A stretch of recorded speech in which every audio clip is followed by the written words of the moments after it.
Hey YouTube. So in addition to all the outdoor stuff and helicopter videos and equipment and everything else that I do, I'm also an avid skier. And several years ago now, I purchased this set of Zeal Optics goggles, very, very nice photochromatic goggles, which included the Snow2 heads-up display system for skiing. Snow2 was a product made by a company called Recon Instruments. You can see their logo right there. If you're watching this video, chances are you have a pair of these and you're trying to get them to work again.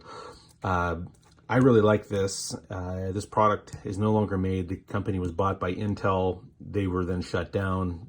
Quite a shame. So this year I went to turn these on and I couldn't get them to work. And I thought, I bet you that the battery's bad.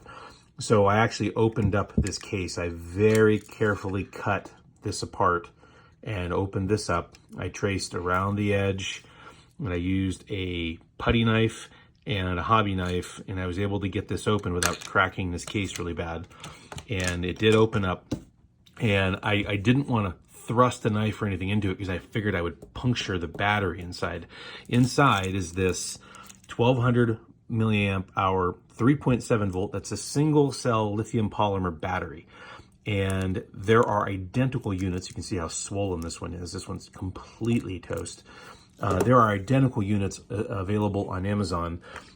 This company here, KBT, Keep Better Tech, they sell this. I wrote it down. It's kind of hard to see on here, but this is the model number 103040. This battery, again, look on Amazon.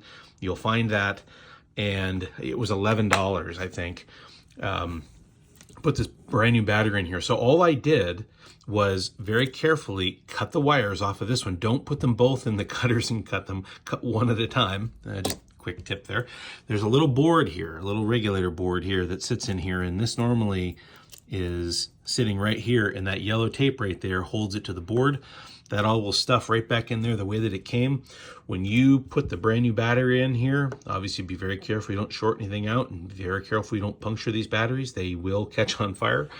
But if you put this in here, it's a quick, very, very quick 2 solder, wire there. Use a quality soldering iron with appropriate temperature, and you'll get your Snow2 working just like it always did. I used this for most of the season. This works great. I took it back apart to make this video. Good luck.